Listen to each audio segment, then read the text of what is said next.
जाने कितनी देर के बाद जब मेरी आंख खुली तो चारों तरफ दिन की रोशनी फैली हुई थी।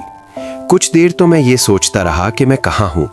फिर मैंने उठने की कोशिश की, लेकिन उठ ना सका। अपनी टांगों और बाजुओं को हरकत न दे सका। मैं जमीन के साथ चिपका हुआ था। ये किसने और कब मुझे जमीन के साथ बांध दिया? मेरी हैरत और ख्यालात के उस सिलसिले को मेरे पास गूंजती और भिन-भिनाती आवाज़ों ने तोड़ दिया। ये अजीबो गरीब आवाज़ें थीं, भिन भिन करती, बहुत कमज़ोर। लेकिन ये आवाज़ें कैसी थीं, किसकी थीं, मैं कोई अंदाज़ा न लगा सका। ज़मीन पर बंधे हुए मुझे कुछ दिखाई न दिया, अगरचे उनकी पुरस्रार भिन भिनाती आवाज़ें मेरे आसपास गूंज रही थीं। मैं इसी हैरत में गुम था कि अचानक मैंने महसूस किया कि कोई चीज़ मेरे सीने पर हरकत कर रही है। मेरे जिस्म में सनसनी दौड़ गई। वो चीज़ जिसकी हरकत में महसूस कर रहा था, चलती हुई मेरी थोड़ी के पास आई। मेरे बाल तक ज़मीन के साथ बांधे गए थे, इसलिए जिस हद तक मुझसे मुमकिन हुआ मैंने उसकी तरफ देखने की कोशिश की। अब जो कुछ मुझे नज़र आया उसने मुझे हैरान कर दिया। मुझे अपनी आंखों पर यकीन नहीं आ रहा था। वो चीज़ जो मेरे सीने पर चलती हुई मेरी थोड़ी के करीब आकर रुक गई थी, वो एक आदमी था। लेकिन क्या अजीबो गरीब और नाकाबिले यकीन आदमी। उसका कद 6 इंच से कम होगा।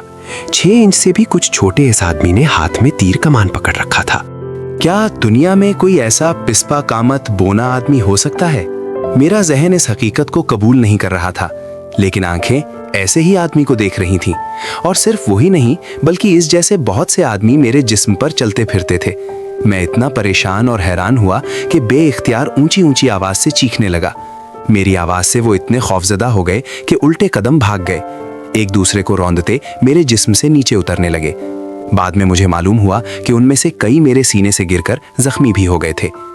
मैंने आज़ाद होने के लिए जोर लगाना शुरू किया और जद्दोजहद में रस्सियों को तोड़ने में कामयाब हो गया जिनसे मेरा जिस्म बांधा गया था। इसी तरह मैं अपने बालों का कुछ हिस्सा भी रस्सियों से आज़ाद करने में कामयाब हो गया। मेरी इस हरकत से वो बोने आदमी और भी खौफजदा हो गए। कुछ बोनों ने मुझ पर तीर बरसाने शुरू कर दिए जो मेरे जिस्म में सुइयों की तरह चुभ गए, क्योंकि उनकी कमानों के तीर हमारी आम सिलाई की सुइयों से भी छोटे थे। बाद में जब मैंने उन तीरों को अपने जिस्म से निकाला तो मेरी जिल्द सूजने लगी। मैं एक अजीबो गरीब मखलूक में गिरफ्तार था। वो सैकड़ों की तादाद में मुझसे कुछ फासले पर खड़े थे और मुझे हैरत और खौफ से मुसलसल देख रहे थे। और मेरा जहन उलझा हुआ था कि मैं किन लोगों में कहाँ फंस गया। या खुदा, मैं कब तक इस तकलीफ में रहूंगा। ये छोटी मखलूक मेरे बारे में उतनी ही हैरान थी जितना मैं उनके बारे में था। यकीनन उन्होंने भी अपनी ज़िंदगी में मुझ जैसा कोई आदमी नहीं देखा था। मैं उनके लिए देव कामत था और उनके लिए कुव्वत और हिम्मत था, और उनके दिलों में खौफ था कि मैं उन्हें नुकसान पहुंचाऊंगा और उनका दुश्मन हूँ। वो बहुत तेज तर्रार और होशियार थे। उन्होंने मुझे सोते देखा, हैरान हुए और ख़तरनाक दुश्मन समझकर सैकड़ों हज़ारों की तादाद में मिलकर एक साथ मुझे ज़मीन के साथ रस्सियों से बांध दिया था। ये छोटी मखलूक दिल की बुरी नहीं थी। वो मेरे लिए अजूबा थे और मैं उनके लिए एक अनोखी और नाकाबिले यकीन चीज़ था।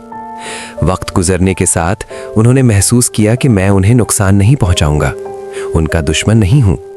मैंने देखा कि मेरे सर के करीब उन बोनों ने लकड़ी का एक प्लेटफॉर्म नुमा चबूतरा बनाया हुआ है। मैंने देखा कि वो बोने रास्ता छोड़ रहे हैं और अदब से सर झुकाए हुए उन कतारों के बीच में से कोई गुजर रहा था। मेरे लिए ये अंदाज़ा लगाना मुश्किल न था कि वो कोई ऐसी हस्ती थी जिसका वो दिल से एहतराम करते थे। मेरा अंदाज़ा सही निकला। वो उनका बादशाह था जो मुझे देखने के लिए तशरीफ़ लाया था, और इसी के लिए उन्होंने वो ऊंचा चबूतरा नुमा प्लेटफॉर्म बनाया था कि वो उस पर खड़े होकर मेरा मुआयना कर सके और मेरे साथ बातचीत कर सके। उनके बादशाह का कद भी 6 इंच के लगभग था, लेकिन उसका लिबास निहायत उम्दा था।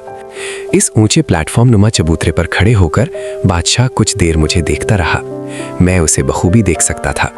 उसके चेहरे पर इस्तेजाब और खौफ था जिसे वो शाहाना अंदाज में छुपाने की कोशिश कर रहा था ताकि उसकी रियाया उसे बुज़दिल और खौफज़दा न समझे।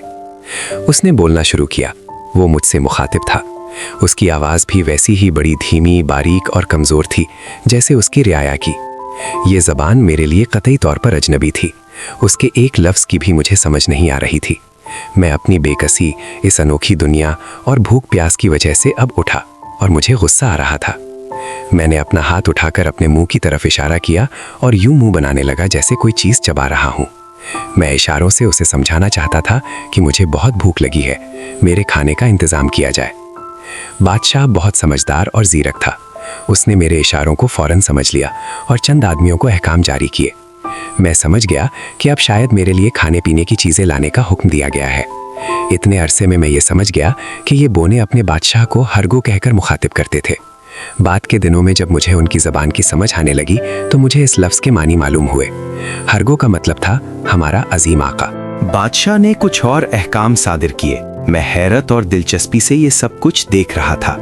वो टोकरियां उठाए हुए थे। जाहिर है ये टोकरियां उनकी अपनी जसामत के ऐन मुताबिक थीं। ये टोकरियां गोश्त और रोटियों से भरी हुई थीं।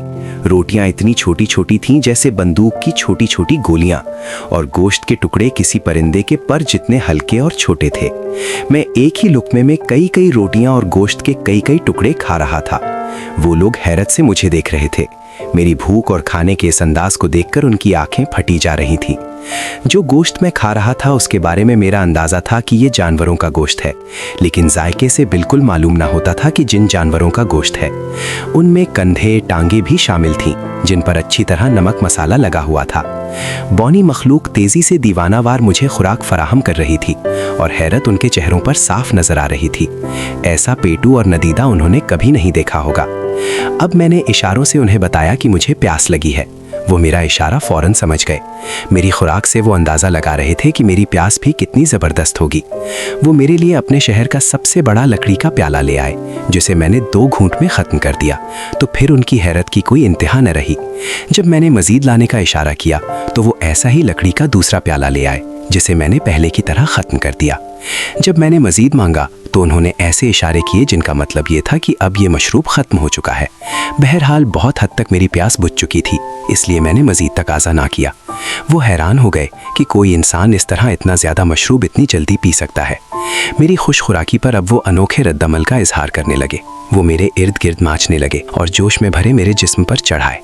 मेरा जी चाहा कि मैं उनमें से 40-50 को मुट्ठी में पकड़कर हवा में उछाल दूं, लेकिन मैंने अपनी इस ख्वाहिश पर अमल नहीं किया। उनकी मेहमान नवाजी ने मेरा दिल जीत लिया था। वो बहुत छोटे और बौने थे, लेकिन उनके दिल अच्छे, नर्म और उम्दा इखलाक से भरे हुए थे।